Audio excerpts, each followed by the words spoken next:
আজকে এই ভিডিওর মাধ্যমে আমি দেখাবো যে কি করে একটা গুগল ডকুমেন্ট ক্রিয়েট করতে হয়, সেখান থেকে কি করে গুগল ডকুমেন্টে শেয়ার করতে হয়।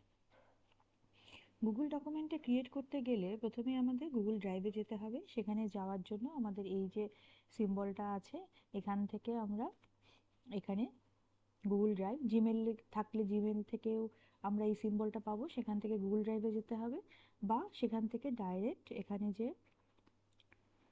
ডক্স আছে সেখান থেকেও আমরা গুগল ডক্সে চলে যেতে পারি, বা এখানে ড্রাইভে এসে ড্রাইভের এখানে নিউ করে আমরা একটা নতুন গুগল ডক খুলতে পারি। গুগল ডক খুলতে চাইলে এখানে আমার ব্ল্যাঙ্ক ডকুমেন্টটি খুলবে, যেখানে নাম হবে আনটাইটেল ডকুমেন্ট।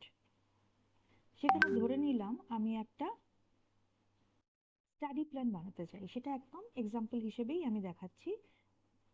সেটা যে কোনো কেউ যে কোনো কারণে বানাবে, সেটার জন্য বানাবে। আমি এক্সাম্পল হিসেবে একটা স্টাডি প্ল্যান বানাতে চাই, স্টাডি প্ল্যান। এখানে আমি যেই নাম দিয়ে দিলাম এই নামটাই এখানে শো করবে। তাহলে এখানে দেখা যাচ্ছে এই যে গুগল ডক, সেখানে কিন্তু আমার এখানে একটা ট্যাব 1 এসছে। ট্যাব 1, ট্যাব 2, ট্যাব 3, এখানে নানা রকম ট্যাব আসতে পারে। সেই ট্যাবগুলোর মানে কি? ট্যাবগুলোর মানে হচ্ছে এক একটা আলাদা পেজ। ঠিক পেজ নয়, মানে পেজের ভাগ। এই ট্যাবে একটা পেজ দেখা যাবে, এই ট্যাবে একটা পেজ দেখা যাবে, পুরো আলাদা আলাদা ভাগ থাকবে, কিন্তু সেটা সবটাই কিন্তু এই স্টাডি প্ল্যানটারই ভাগ। যদি আলাদা আলাদা করে আমি সেপারেশন চাই, তখন আমি ট্যাব 1, ট্যাব 2 এরকম করে রাখবো। এই ট্যাবগুলোর আবার নতুন নাম দেওয়া যায়। ধরা যাক আমি এখানে যে প্ল্যানটা করব, সেই প্ল্যানটার আমি নাম দিলাম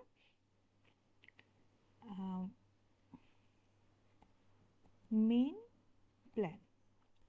তারপর আমার যে সাবজেক্টগুলো আছে, সেই সাবজেক্ট ওয়াইজ আমি আরও কিছু করব। যেমন ধরে নিলাম এটার নাম দিলাম আমি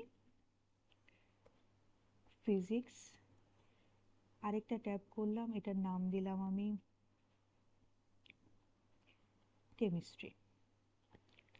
তো এইভাবে আমি ট্যাবের নাম করতে পারি। এইবার যখন আমি মেইন প্ল্যানটা এলাম, এই মেইন প্ল্যানটায় আমি যা লিখব সেটা আমার থাকবে। যেমন আমি প্ল্যানটা করলাম এইরকম, একদমই এক্সাম্পল হিসেবে আমি দেখাচ্ছি। আমি এখানে কোনো প্ল্যানিংয়ের আইডিয়া দিচ্ছি না, আমি জাস্ট আইডিয়া হিসেবে দিচ্ছি যে একটা ডকুমেন্ট কীরকম হতে পারে। সেক্ষেত্রে আমি ধরে নিলাম যে আমি ফিজিক্স পড়বো 2 আওয়ার্স, কেমিস্ট্রি পড়বো 2 আওয়ার্স ডেইলি, এরকমভাবে ম্যাথস করব 3 আওয়ার্স ডেইলি। এরকম একটা প্ল্যান আমি জাস্ট ওভারঅল একটা প্ল্যান রাখলাম। তারপর এটার উপর আরও কিছু ভাগ করতে পারি, যেরকম কি কি ডিউ আছে, ফিজিক্সে ডিউ আছে, চ্যাপ্টার 2, এরকমভাবে একটা কিছু প্ল্যান করে রাখলাম। সেক্ষেত্রে ফিজিক্স পেজটায় কিন্তু কিছু নেই। এবার ফিজিক্স পেজে কি? ফিজিক্স পেজে আমার আরও কিছু থাকলো। ধরে নিলাম আমি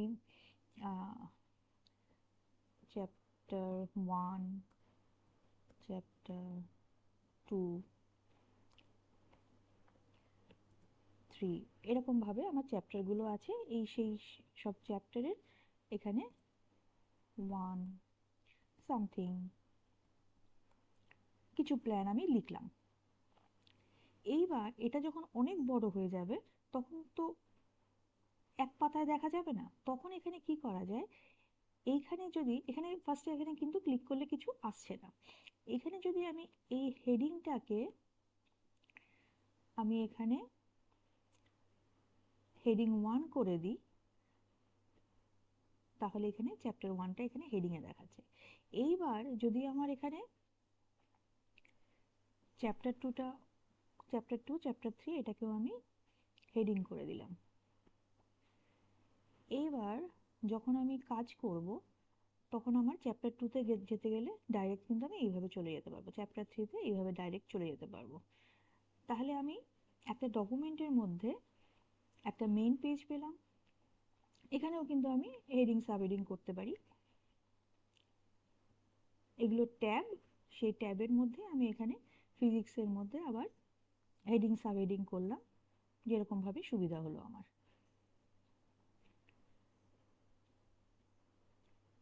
সেটা যেরকম ডকুমেন্টে দরকার পড়বে সেরকম হিসেবে যে যে ইম্পর্টেন্ট পার্টগুলোকে সেগুলোকে আমি এরকমভাবে হেডিং করে আলাদা করে রাখতে পারি, যাতে আমি ডাইরেক্ট অ্যাক্সেস পেয়ে যাই। ঠিক সেরকমভাবে এখানে কিন্তু কেমিস্ট্রিতে আমার কিছু নেই, এটা কিন্তু আবার একটা নতুন একটা ফাঁকা পেজ। এখানে কেমিস্ট্রির জন্য আমি আবার চ্যাপ্টার 1, 2 এরকমভাবে করতে পারি। তাহলে ফিজিক্সের জন্য আমার আলাদা, কেমিস্ট্রির জন্য আলাদা, আর মেইন পেজে আমার মেইন প্ল্যানটা থাকলো। যেরকম আমার ডকুমেন্টের দরকার হবে সেরকম হিসেবে আমি এরকমভাবে ট্যাব অর্গানাইজ করতে পারি। ট্যাবের আন্ডারে এরকমভাবে এখানে ক্লিক করলে আবার হেডিংগুলো এরকমভাবে আসবে। এবার হচ্ছে ধরে নিলাম চ্যাপ্টার 1। এবার চ্যাপ্টার 1-এ এখানে আমি প্ল্যানটা লিখে রেখেছি যে ধরে নিলাম আমার শর্ট কোশ্চেনগুলো বাকি,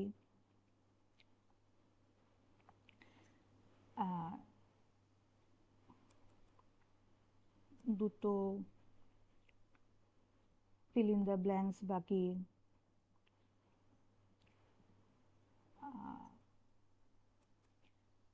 হোমওয়ার্ক বাকি, এরকম একটা কিছু প্ল্যান করে রাখলাম। এবার এগুলো হচ্ছে প্ল্যানের মধ্যে সেহেতু প্ল্যান। এবার আমি বলতে চাইছি যে ধরে নেওয়া যাক আমার আরেকটা কিছু ডকুমেন্ট আছে যেটাতে আমার নোটসটা আছে, মানে ফিজিক্সের যে নোটস, যে স্যার যে আমাকে নোটসটা দিয়েছেন বা ক্লাসে যে নোটসটা পেয়েছি বা বই থেকে যে নোটসটা আমি বানিয়েছি, সেই নোটসটা আমি কোথাও স্টোর করে রেখেছি। তো সেটাকে যদি আমি করতে চাই তাহলে আমি কি করব, এখানে আবার গুগল ড্রাইভে যাব, বা এখান থেকেও আমি ফাইল নিউ করে আবার একটা ডকুমেন্ট করতে পারি। এটার আমি নাম দিলাম ফিজিক্স নোটস। এখানেও ট্যাব করে করে নানা রকম জিনিস রাখতে পারি। এবার এখানে আমি নোটসে রাখলাম লাইট, এর ওপর কোনো নোটস আছে, এরকম কিছু নোটস আমি রেখে দিলাম। এখানেও ট্যাব করে করে রাখতে পারি। এবার আমি যেটা দেখাতে চাইছি সেটা হচ্ছে এই যে আমি পেজটা করলাম আর এই যে পেজটা করলাম দুটোই আমার গুগল ড্রাইভে আছে, কিন্তু গুগল ড্রাইভে থাকলেও সবসময় আমার গুগল ড্রাইভে যদি অনেকগুলো ডকুমেন্ট থাকে তখন আমার ঠিক এখান থেকে ফিজিক্সের নোটসটা খুঁজে পাওয়াটা মুশকিল, বা আমাকে গুগল ড্রাইভে গিয়ে খুঁজতে হবে কোথায় আমার ফিজিক্স নোটসটা আছে। সেক্ষেত্রে আমি কি করতে পারি, এখানে যে আমার লিঙ্কটা আছে এখান থেকে আমি কপি লিঙ্ক করতে পারি। এবার এখানে যদি আমি এখানে এসে ফিজিক্সের এখানে ফার্স্টেই যদি আমি এখানে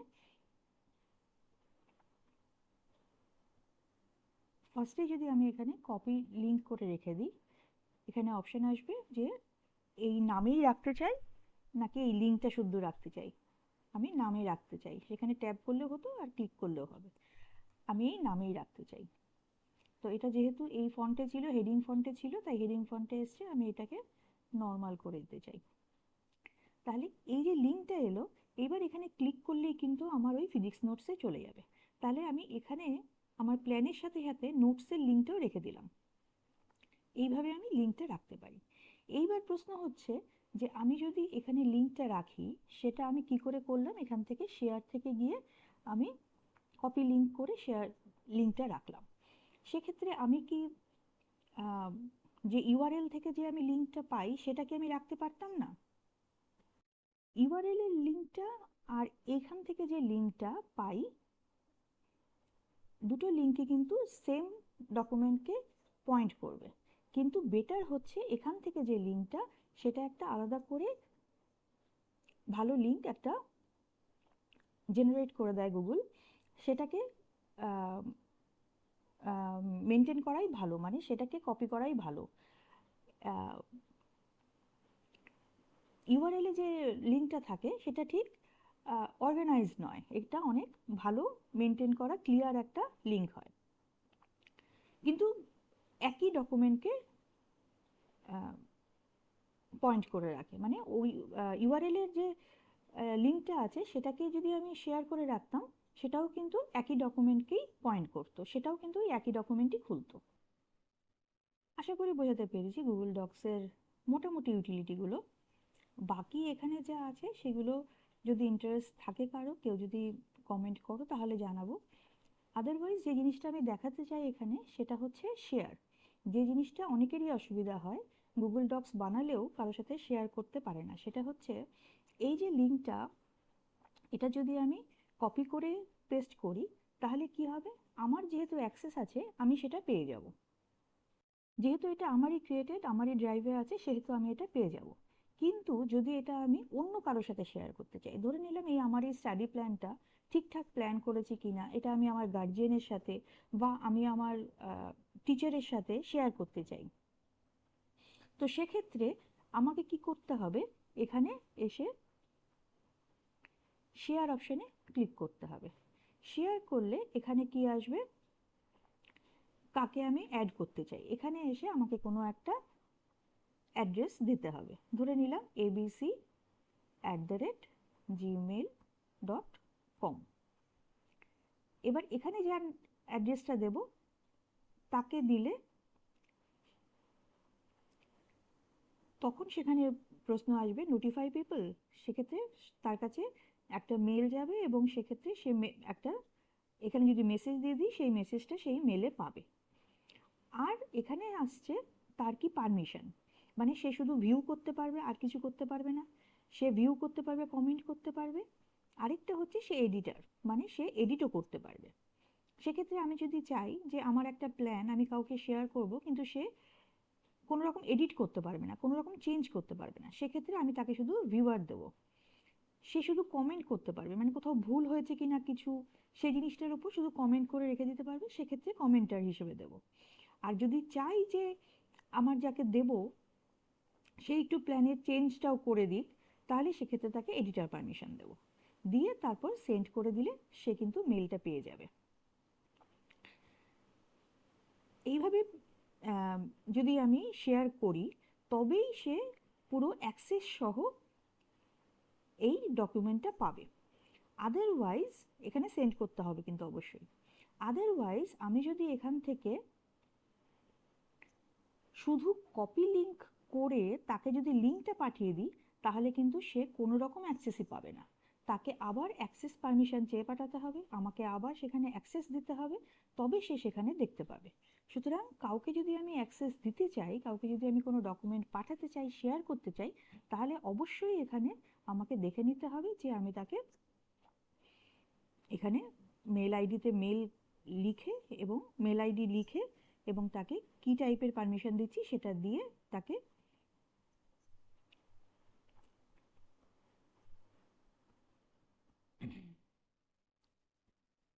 এখানটা ফিল আপ করে তবে তাকে সেন্ড করে দিতে হবে। তাছাড়া আরেকটা জিনিস যেটা করতে হবে সেটা হচ্ছে, যদি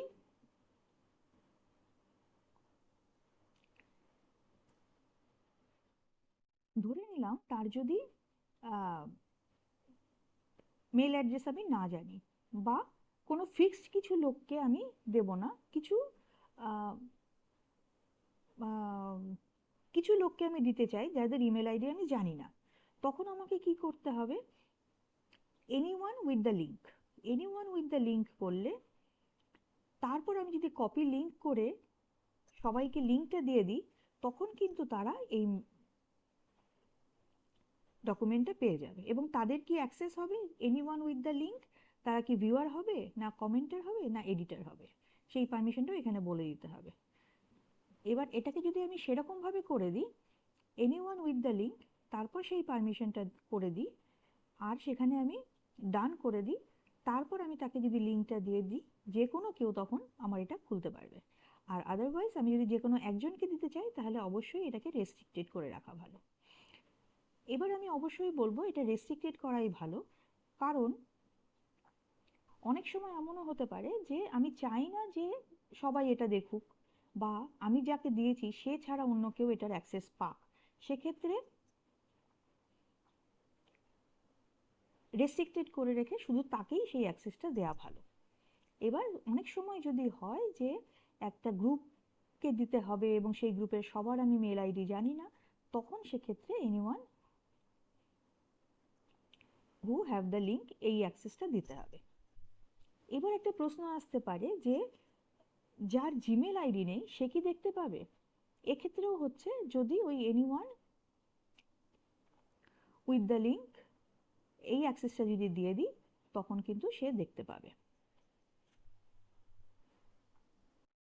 আশা করি বোঝাতে পেরেছি, যতটা সম্ভব চেষ্টা করেছি।